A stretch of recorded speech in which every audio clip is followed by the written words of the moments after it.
How you doing, YouTube? Matt Massive Beer Reviews, back with yet another review. A little bit of a false idol up in this piece in form of their Welcome to Earth. This be a New England double IPA, 8% alcohol by volume, done and done.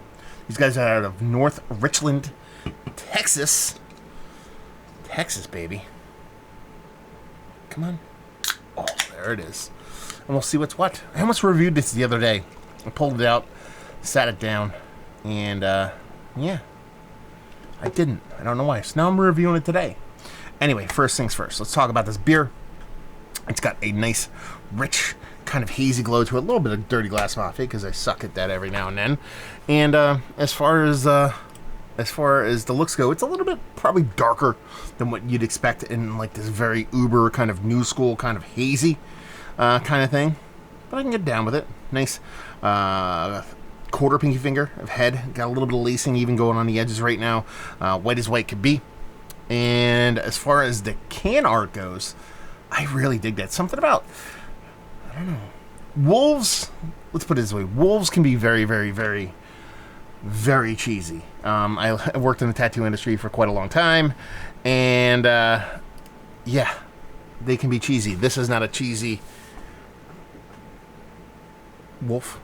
Lost my train of thought there for a second. I like the art design on it. Very cool. Very new school. Very simple. It's kind of one of those cans where they just have one sticker and they just kind of put another sticker on the back to tell you what they're putting in there. I don't know if that means if they're crowlering the cans, or they're just trying to save money on just generic labels. Either way, I like the ghetto-ness. And yeah, there we go. And on the bottom it says, "Welcome to Earth, MFer." There you go. Even that's even better. Which, on the bottom, if they're printing it, then they're definitely not crowlering it, I would assume. So yeah, it looks the part. This can comes courtesy of my boy Nick from down Texas way. Let's see if we can get a nose. Man, they love that carbonic thing in Texas, it seems like. Almost all the hazies that I've received, I got some from Nick. I got some from... who else sent me hazies? Tony sent me a bunch of beers, but I don't know if he sent me hazies. It was Black and Beautiful. There might have been a hazy and a mystery beer. Anyway, there's this big carbonic thing going on. And it comes from a lot of their breweries. I'm getting citrus. I'm getting like citrus, like pineapple, like lemon lime citrus kind of thing going on. There's this bright kind of light kind of tropical fruit that's more kind of zesty. It's like a tropical citrus kind of mixture going on. But there's that carbonic acid kind of floating around in there. Yeah, and it's really hard to get past. I feel like there's a little bit of green bittering in there, but it's really just that kind of seltzery bittering on top of that little bit of citrus. Let's dive in. Cheers.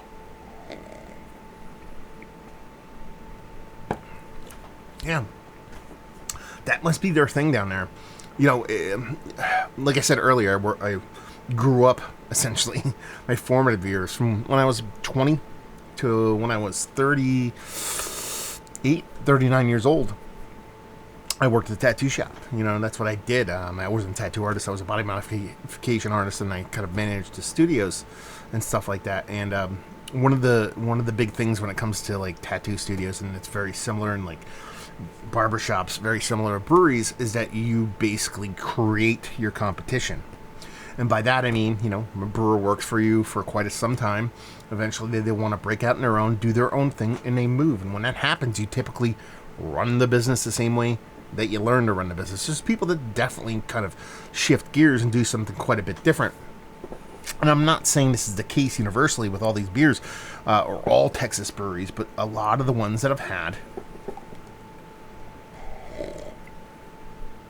especially the ones that have come from Nick's way, have this big carbonic acid thing. You know, it's not unseen from a lot of breweries. A lot of popular ones do it. I always mention Foam, Dancing Gnome. Those are the big ones on the list for me. But it seems like a lot of the Texas ones follow that suit. And I assume it might be a little bit of kind of familiarity, a little bit of learned echo from when they worked at previous breweries and maybe kind of graduated to their own kind of thing. Again, that's me just assuming all things. But you're getting essentially what you're getting in a nose is what you're getting in a taste. You're getting that citrus, you're getting that bright yellow citrus, you're getting that acidic pineapple, grapefruit. lemon thing, a little bit of bright kind of tropical fruit that's generic to kind of bring along with it.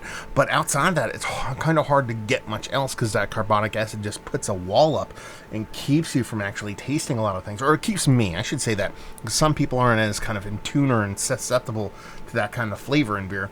So while there is probably a bit of hop bittering in there, there is a bit of mouthfeel, there is a bit of all those things for some people. For me, it really does kind of just curbs a lot of that and ends up being just a soft, seltzery kind of citrus drink as opposed to like a really nice, creamy, delicious, beautiful New England style hazy. Yeah, I think that's it. Yeah, I mean, it's not I was going to say the worst representation of that, and that's how it kind of comes off for me. But, yeah, it's kind of missed the mark for me. And it's not so much the beer as it is that one singular ingredient. I will ride that till I die. And it's weird because I feel like I'm saying it too much right now. Because I did get it on pretty much all the hazies that I got from Nick. And some of the hazies that I got from Jared from Ohio. But I think it's more part of what those breweries are doing, these uber new school breweries. Maybe a little bit of supply chain because of COVID. It's another assumption of mine. But yeah, it's not my favorite thing when it comes to IPA. So, what does that mean? Is this one of the better double IPAs or hazy IPAs that I've had as of late? The hazy double, 8% alcohol by volume. No, I mean, anytime carbonic kind of comes up this aggressive, it just doesn't work for me. Value and availability, no idea. Yeah, Nick, you want to let us know what's what when it comes to this beer and leave you with if you like what we like this beer.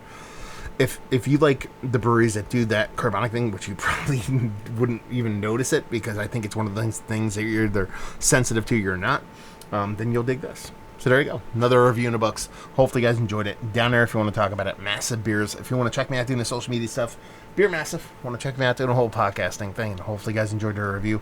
Hopefully you're enjoying a little hazy right now. Hopefully see you next time. Cheers.